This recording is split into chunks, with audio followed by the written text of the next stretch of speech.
Okay, hello and welcome to NCC classes. We are a platform for online and offline learners.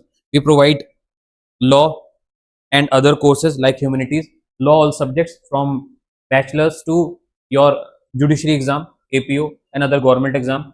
And we also provide humanities all courses, 11, 12 classes regular, especially for AMU and other universities also included like Jamia, TU. Today we are going to discuss a topic which is more relevant in your exam, जो आपके exam में बहुत ज्यादा पूछा जाता है अगर आप पॉलिटिकल या फिर कॉन्स्टिट्यूशन का कोई एग्जाम देने जा रहे हैं। तो आज का हमारा जो दो टॉपिक हम इस वाली वीडियो में कवर करेंगे, एक तो है अटॉर्नी जनरल ऑफ इंडिया और दूसरा है हमारा एडवोकेट जनरल ऑफ स्टेट। ठीक है, अटॉर्नी जनरल ऑफ इंडिया यानी नाम ही है इंडिया, यानी इंडिया का कोई बहुत बड़ी चीज की बात हो रही है। अटॉर्नी जनरल एक तरीके का, आप लोग को एक्सप्लेन कर दूं, एक तरीके का लॉयर होता है, एडवोकेट होता है। इसका काम क्या होता है? इसका काम होता है गवर्नमेंट को डिफेंड करना। क्या काम होता है? गवर्नमेंट को डिफेंड करना। डिफेंड मतलब गवर्नमेंट के ऊपर किसी ने अगर केस कर दिया है तो गवर्नमेंट को बचाने का काम इस वकील का होता है। ये गवर्नमेंट के लिए केस लड़ता है। ठीक है, आर्टिकल 76 में इसकी बात की गई है कॉन्स्टिट्यूशन में, हमारे पार्ट 5 यानी चैप्टर 5 में इसके बारे में दे रखा है। ये पार्ट है यूनियन एग्जीक्यूटिव का। यूनियन एग्जीक्यूटिव मतलब सेंट्रल गवर्नमेंट का इसको पार्ट माना जाता है। जब ये सेंट्रल गवर्नमेंट के लिए काम कर रहा होता है तब से। ये साथ में इंडिया का सबसे हाईएस्ट लॉ ऑफिसर बोला जाता है। हाईएस्ट लॉ ऑफिसर, लॉ में सबसे बड़ा ऑफिसर कौन है? लॉ यानी जितने भी वकील लोग हैं उनका सबसे बड़ा ऑफिसर कौन है? तो यही होता है, उसका नाम है attorney general of India. Appointed by, इनको अपॉइंट कौन करता है? इनको अपॉइंट करता है प्रेसिडेंट। ठीक है, अपॉइंट कौन करता है? प्रेसिडेंट करता है। अभी जरा सा नीचे आइएगा, यहाँ पे पॉइंट्स में मेरे, यहां देखिएगा, इनका ये अगर रिजाइन करेंगे, अगर ये रिजाइन करेंगे, रेजिग्नेशन भी ये किसको देंगे? प्रेसिडेंट को। यानी अपॉइंट जो करेगा वही इनको रिजाइन भी करेगा। ठीक है, उसके अलावा इनका जो पैसा है, इनको कितना पैसा मिलेगा वो भी जब ये अपॉइंट होंगे तब इनके साथ तय करेगा कौन? प्रेसिडेंट तय करेगा। ठीक है, यानी हर चीज प्रेसिडेंट कर रहा है इसके अंदर। यानी अगर आता है अटॉर्नी जनरल के बारे में, उसका अपॉइंटमेंट, उसका रिमूवल, उसका रेजिग्नेशन, कोई भी चीज कौन देखता है? तो प्रेसिडेंट देखता है डायरेक्ट।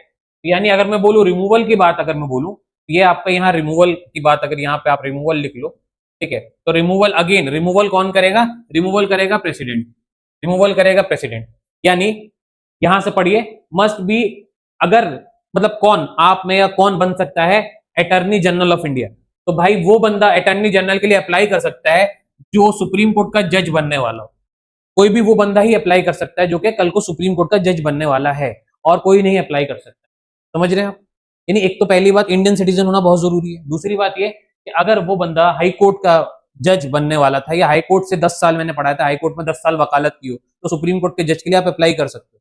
सेम अगर आपने 10 साल, वकीली तो है, 10 साल इसने अगर हाई कोर्ट में प्रैक्टिस कर रखी हो, तो ये कहां पे अप्लाई कर सकता है? या अटॉर्नी जनरल की पोस्ट के लिए अप्लाई कर सकता है। यानी जज ना बन के अटॉर्नी जनरल बन सकता है गवर्नमेंट में। इसके बाद दोनों ऑप्शन है, या तो जज बनने के लिए चला जाए या तो अटॉर्नी जनरल बनने के लिए चला। उसके बाद ये अपना ऑफिस, यानी अपने ऑफिस में कब तक बैठते हैं? जब तक प्रेसिडेंट चाहेगा। प्लेजर मतलब जब तक प्रेसिडेंट चाहेगा। यानी प्रेसिडेंट इसको कभी भी रिमूव कर सकता है इसके ऑफिस में से बिना नोटिस दिए। ऐसा नहीं है कि एक बार बना तो 5 साल के लिए, तो 5 साल के लिए रहेगा। नॉर्मल इनका टेन्योर क्या होता है? नॉर्मल टेन्योर अगर पूछता है एग्जाम में तो 5 ईयर्स है। ये जो बनते हैं ये 5 साल के लिए बनते हैं, लिख लीजिए आप। ठीक है, लेकिन इनको 5 साल से पहले कभी भी हटाया जा सकता है। तो कभी भी कौन हटा सकता है इनको? प्रेसिडेंट ही हटा सकता है।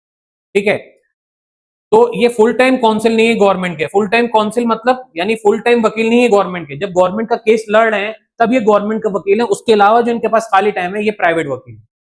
ये अपना वकालत भी कर सकते हैं साथ में। ऐसा नहीं कि गवर्नमेंट का काम कर रहे हैं तो अपनी प्रैक्टिस नहीं करेंगे। अगर गवर्नमेंट का काम कर रहे हैं, जिस टाइम गवर्नमेंट का काम कर रहे हैं उस टाइम प्राइवेट प्रैक्टिस नहीं करेंगे। मान ली दोपहर के 2 से 3 गवर्नमेंट का केस में लड़ने जा रहा हूं, मैं अटॉर्नी जनरल इंडिया का, तो मैं उस टाइम पे अपना पर्सनल केस डिस्कस नहीं करूंगा।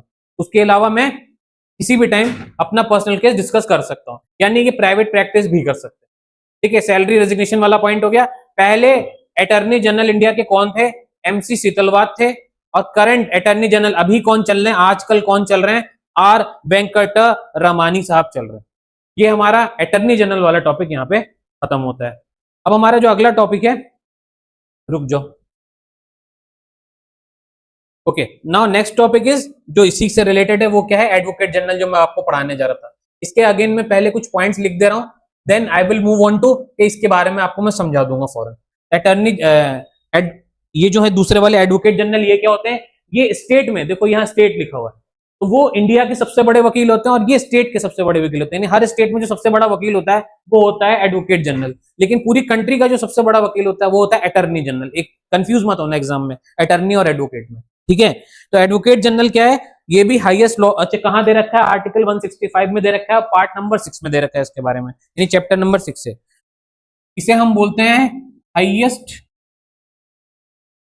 Law officer of a state. किसी स्टेट का सबसे बड़ा लॉ ऑफिसर कौन होगा, ये होगा, ठीक है। इसका अपॉइंटमेंट कौन देखेगा, इसका अपॉइंटमेंट देखेगा गवर्नर, क्योंकि स्टेट का जितने भी अपॉइंटमेंट होते हैं वो गवर्नर देखता है। अपॉइंटमेंट इसका कौन देखेगा, गवर्नर, ठीक है। नेक्स्ट पॉइंट इज कौन बन सकता है, तो must be qualified to become जज ऑफ हाई कोर्ट। भाई हाई कोर्ट का जज बनने के लिए अगर एलिजिबल कोई है तो वो यहाँ पे एडवोकेट जनरल के लिए भी अप्लाई कर सकता है, ठीक है। वहां पे क्या था, वहां सुप्रीम कोर्ट का जज बनने के लिए जरूरी था, यहाँ पे हाई कोर्ट का अगर आप जज बनने वाले हैं तो आप यहाँ के लिए भी अप्लाई कर सकते हैं, और कोई कंडीशन नहीं है, एक ही कंडीशन है क्वालिफिकेशन में, आपकी ये वाली कंडीशन है। उसके बाद टेन्योर क्या है इनका, holds office during the pleasure of, बेटा किसके प्लेजर पे, यानी किसकी मर्जी पे काम करेगा, गवर्नर या प्रेसिडेंट, बताओ।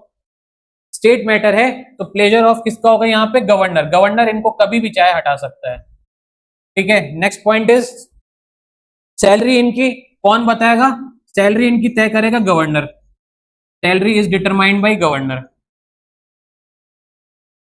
इस चीज की नहीं, वो उसी टाइम तय करेगा, कितनी भी रख सकता है वो, ये स्टेट टू स्टेट डिपेंड करता है, स्टेट टू स्टेट। जो स्टेट बड़ी है, जिनके पास पैसे ज्यादा है, जैसे यूपी में पैसे ज्यादा हैं, तो यूपी वाले गवर्नर की सैलरी कुछ और हो सकती है, गोवा वाले गवर्नर की सैलरी कम हो सकती है।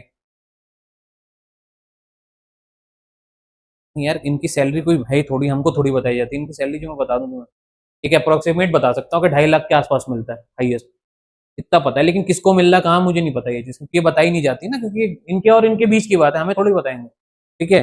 उसके बाद resignation to the governor, resign किसको करेगा, ये गवर्नर को ही करेगा, यानी अपॉइंट भी गवर्नर करेगा, सैलरी भी गवर्नर बताएगा, रिमूवल भी गवर्नर करेगा, रेजिग्नेशन भी गवर्नर लेगा। रिजाइन टू गवर्नर, इसको रिजाइन करेगा, यानी सब चीज गवर्नर से रिलेटेड है इनकी। तो इसका सबसे सिंपल है भाई, इनको अपॉइंट कौन करता है, गवर्नर, रिमूव कौन करता है, गवर्नर, रेजिग्नेशन किसको देता है, गवर्नर, सैलरी कौन बताता है, गवर्नर, टेन्योर कौन बताता है, गवर्नर, ठीक है। टेन्योर इनका नॉर्मल जो होता है वो 5 ईयर्स होता है, यहाँ लिख सकते हो आप। रिजाइन गवर्नर को करेगा और रिमूवल भी इनके द्वारा ही होगा, रिमूवल और रिजाइन दोनों चीज गवर्नर द्वारा ही होंगी। नॉर्मली इनका रिमूवल होता नहीं है, इनका रेजिग्नेशन ही होता है, या फिर इनको डायरेक्ट रिमूव कर दिया जाता है, ठीक है। और 5 ईयर का इनका टेन्योर होता है, लेकिन उससे पहले भी रिमूव किया जा सकता है। ये हो गया आपके एडवोकेट जनरल। अब हर जगह के एडवोकेट जनरल मैं आपको नहीं लिखवाऊंगा, क्यों, क्योंकि 25 स्टेट है जहां पे एडवोकेट जनरल काम कर रहे हैं, 28 जगह पे, तो 28 के एडवोकेट जनरल मैं आपको नहीं लिखवाऊंगा, ठीक है। अटॉर्नी जनरल मैंने आपको लिखवा दिया, ये वाला टॉपिक अब खत्म होता है।